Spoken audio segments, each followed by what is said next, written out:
Well, it has been part of the Michigan City landscape and lore since Abraham Lincoln was president.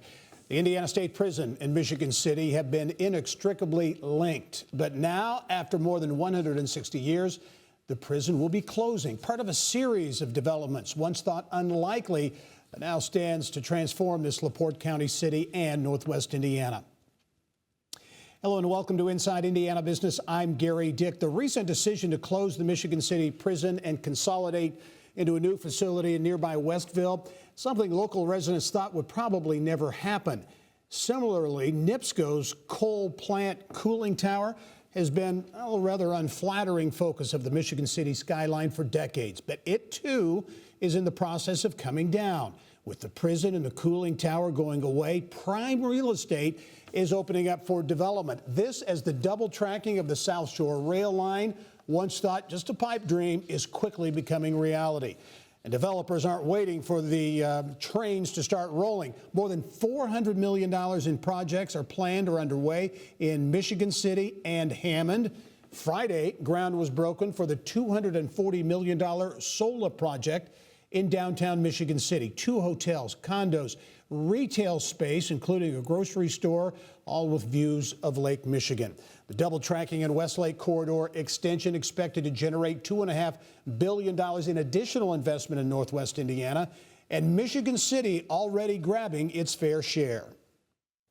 Our Carly Lanick is standing by in South Bend with some landmark news regarding the long-awaited South Shore projects. We'll get to her in a moment, but first, joining me now with more on the transformation taking place in Michigan City and Northwest Indiana. Pleased to be joined by Northwest Indiana Regional Development Authority CEO Sherry Ziller. And Sherry, welcome to the show. Thank you for having me, Gary. Glad to be here. Hey, the South Shore has been a long-awaited project, certainly. The double tracking, the Westlake extension there, those things becoming a reality. But as you and I talked earlier, developers aren't waiting for the trains to roll. They're investing in a big way in Northwest Indiana. $400 million in projects planned or in the works in both Michigan City and Hammond.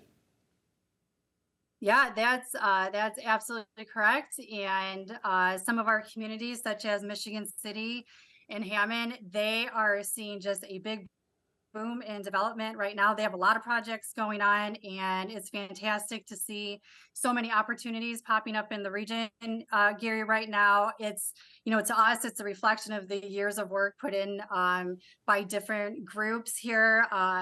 For example, in Gary, Indiana, you have the DK Devils who rehab the Union Station. They're a volunteer group dedicated to making abandoned spaces usable again. They did that all on their own to the point where they attracted an investor to turn it into a tech center. And then for Michigan City, the economic development officials, they've lobbied for years on the projects that they're working on now, and it's finally becoming a reality. To relocate the prison, open that space up for development. So lots of opportunities there. Hey, Sherry, when you talk about the prison and that going away, the cooling tower, the NIPSCO cooling tower, those opens up really prime opportunities from a real estate standpoint. Do you think this is a bit of a tipping point, if you will, for Michigan City in particular, in terms of what is and what will be in Michigan City, Indiana? Absolutely, Gary. It's that prison. It's a large site. It can fit some much needed affordable housing, senior housing, workforce housing, along with the necessary retail and office space that Michigan City is seeking. This could serve as a major job generator for Michigan City. And like you said, this follows along with that announcement from NIPSCO with the closing of their coal-fire generating plant in Michigan City. So the decommissioning of the Michigan City prison, that NIPSCO power plant, it really will provide the transformative opportunity for Michigan City to really reclaim a significant portion of that lakefront. Yep, Sherry, I want to get to a soundbite from Tom Dockich, one of the developers involved in that solar project. Ground broken on Friday. A couple of hotels, condos, retail space in downtown Michigan City. He tells me that developers outside of Indiana are giving Michigan City a look. Here's what he said. A bunch of Chicago developers and money people from New York and from Tampa for some reason, have looked at Michigan City and identified and seen a hidden gem there.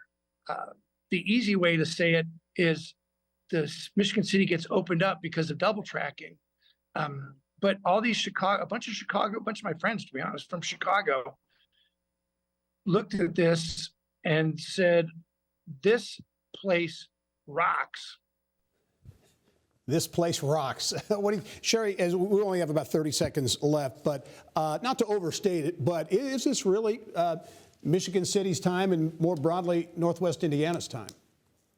Tom is exactly right. Michigan City is poised for development. It's been very encouraging to watch them and other communities really take advantage of the realignment and expansion of the rail projects and all the development that's coming along with that here in Northwest Indiana. Sherry Ziller is the CEO of the Northwest Indiana Regional Development Authority. Sherry, as always, thank you very much. Keep in touch. We look forward to seeing you soon. Thank you very much, Gary.